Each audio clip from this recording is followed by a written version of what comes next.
Developing a personality is about as difficult as sneaking into a high security facility if the guards weren't paying attention.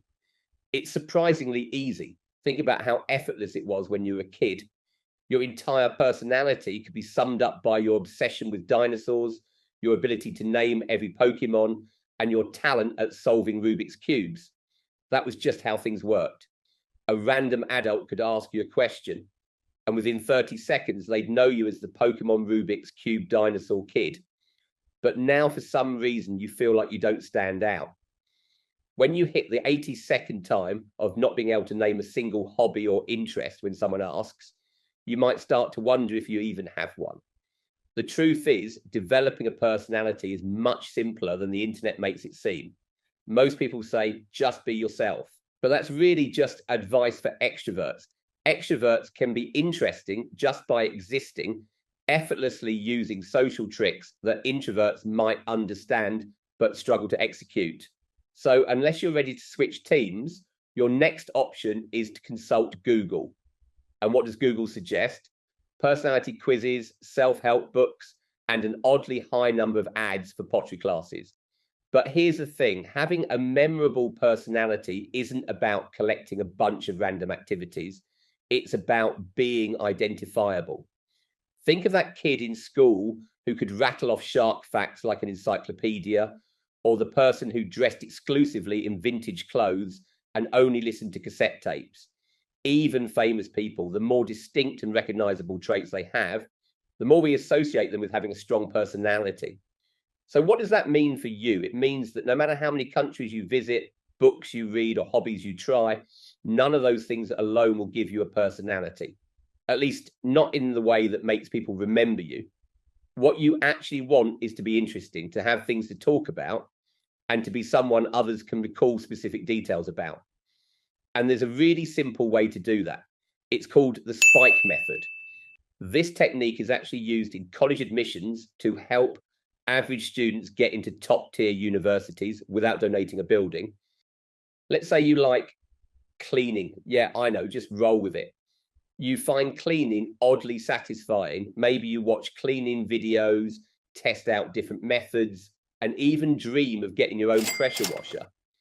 If you spend just a little time every day diving into this, within a month, you'll know more about cleaning than 99% of people. And suddenly, when you meet someone new, you're the cleaning expert in their eyes. Sounds lame? Watch this. So, what do you do for fun? I'm really into cleaning. I've learned a ton of tricks most people don't know. Oh, really? Like what? You want to know the truth about robot vacuums? I'm bored lately. Nothing to do. I can bring my pressure washer over and we can blast the grime off your driveway. Wait, that actually sounds kind of fun.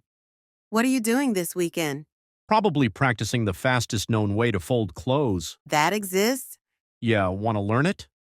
Now, I know what you might be thinking. That's not an interesting hobby. No one's going to care. But here's the thing. Replace cleaning with whatever you're genuinely interested in, and the result is the same. The key isn't to talk about your interest all the time. It's about having something distinctive that helps people remember you. Instead of introducing yourself the same boring way as everyone else, you stand out. And from there, you can naturally shift into regular conversations. So let's break it down. Step 1, find something you genuinely enjoy, no matter how niche it is. Step 2, learn about it until you know slightly more than the average person.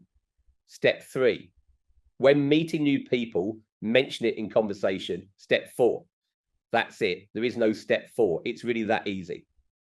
As a curious fun fact, college admissions officers are literally trained to spot applicants with unique personalities.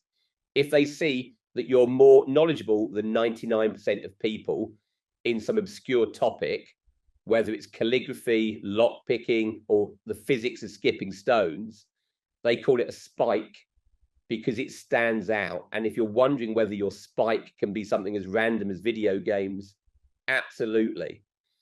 But you need to explain it in a way that people outside of that world understand. Let's say you've mastered Minecraft. That's awesome. But if you start rambling about how you beat the game without ever touching the ground, most people won't even know that's a thing.